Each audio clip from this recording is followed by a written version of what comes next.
was it like? You broke barriers being the first female sports editor for the Eastern Progress. So what was that like? Well, it was really kind of strange because I'd never written a sports story in my life when they decided to take a chance on me doing this. So my tryout story was I did some story on intramural racquetball. And so the guy, I think it's T.J. Moore was the editor of the Progress. He said, I'll give you a semester tryout. We'll see if you can do this. But they were intrigued because it was the first woman sports editor in the state of Kentucky, for a college paper. So they just wanted, they gave it to me because they thought that was cool that, they were going to say they had the first woman. But what's funny is the sports editor left, so and he took all his buddies with him, so they didn't have any staff whatsoever. But, we had people, but I took all the good stuff. I covered football and basketball and let them do all the rest. So, but I mean, I'm telling you, it wasn't really, I don't really feel like it was that stressful. Maybe it was for you, but, it wasn't for me. Really, Rod, no, it wasn't very, it just worked just very pleasant.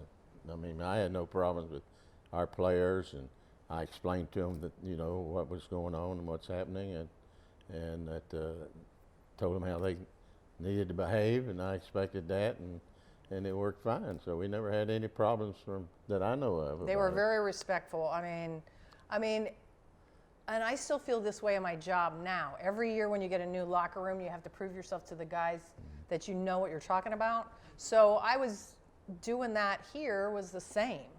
I mean, granted, this was a bigger leap because, they'd never back then, you never had a woman cover you before. I mean, now, like some guys in college are used to it, or at the bigger schools for sure. So it's not so much of a novelty, so it was there. But I really felt they were open, they were friendly, they were respectful. I really, and it wasn't like I'm going in the locker room and walking around at their lockers and talking, but all of our interviews were really good. I mean, it's funny, the hardest one I ever interviewed was Phil Simms. Phil Simms. He blew me off after the game. I told him about that later. He was the guy that we recruited, Oh, you did? Yeah. Yeah.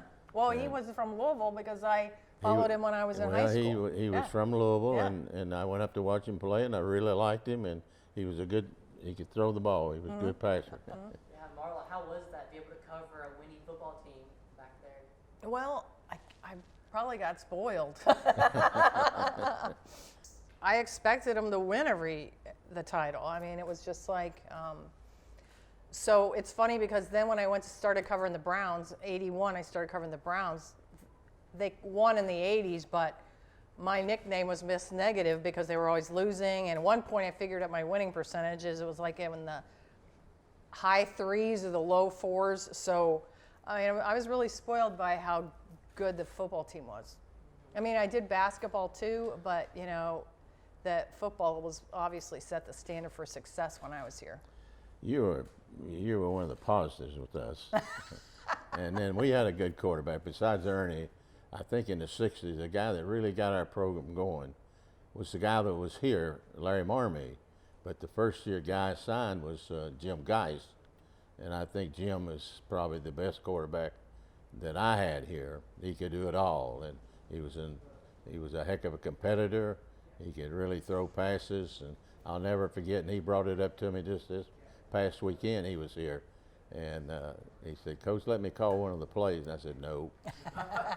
We were backed up playing Western on about the 2-yard line, and I sent a play in to run the isolation, which is off tackle with the tailback in an I formation. And he changes the play and throws a long pass. And I'm standing in the pass going right by me on the sideline, and I thought, oh no. Well, then our guy caught it for a 50-yard gain. I said, hey, great game. Great pass. So Marla, in 1975, you were the first person to be named sports editor for the Eastern Progress. And in 1981, you were the first woman to cover the NFL's Cleveland Browns. And now you have your name in the Kentucky Journalism Hall of Fame. It seems like you're constantly putting yourself in the first position.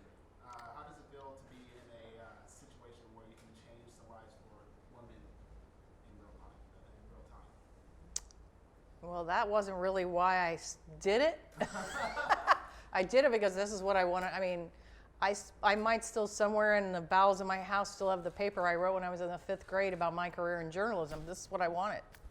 As big as it was to be the first woman sports editor, the progress, the Browns thing, that was much more stressful, traumatic, only because this is before the NFL allowed women in the locker room. They had the edict.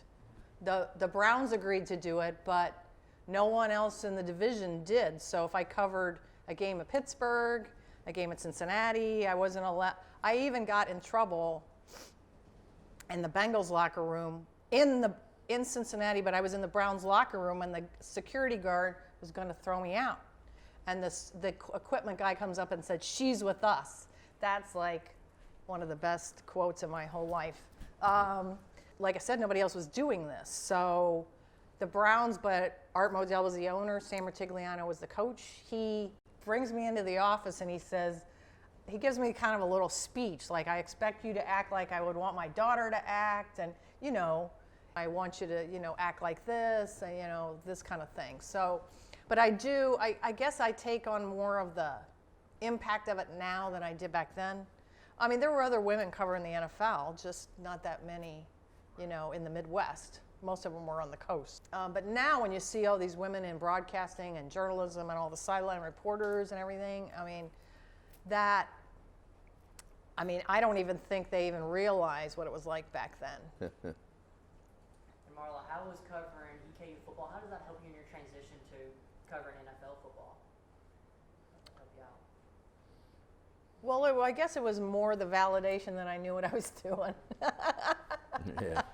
Well, because, like I said, I'd never written a sports story, and then I talked him into letting me be sports editor, so you're still kind of jumping on the deep end of the pool. So, the fact that it went so well and here, I guess, gave me the confidence to go forward. It's funny because when I came to Eastern, I thought I was going to be a physical therapist, and then I found out how hard it was to get into physical therapy school. Yeah. And plus you had to take physics, and I knew I wasn't going to do very well in that. So that's when I went back to my thing that I wrote the 5th grade report about.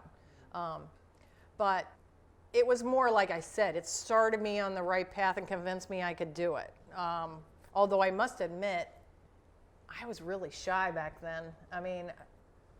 To see me walking in the Browns locker room, that was like not something I would have dreamed of when I came here. Just because I wasn't sure, I was shy, I knew sports, but I wasn't confident, I guess you would say. So that's where I'd say that's what I got from this experience, was the confidence to keep on going. I would think it'd be really quite different in interviewing the guys in the NFL that make a lot of money than what it would be say a football player on our team or anything. It may not be any different, but you would think, not knowing it is, but knowing you, I'd say probably wasn't any difference whether you're talking to one of them or one of ours. Well, I don't always want to talk about the game. I want to talk about the people. Yeah, right. What's going on in his personal life. And I think the pros like that. I was writing stories about Corey Kluber playing soccer in the outfield before the games, to loosen up, like little thing, like little weird things, like things like in their personality or some interest or, those things are not on TV, so it's probably good to see things like it. Hey, they do something different. Right. So, I do think that's kind of what I've tried to make this into, is that I want to write. I just don't want to write about the X's and O's. I want to write about the people. So I do think that helps me get some of these guys who talk all the time, let's just say, to talk about something because it's something different.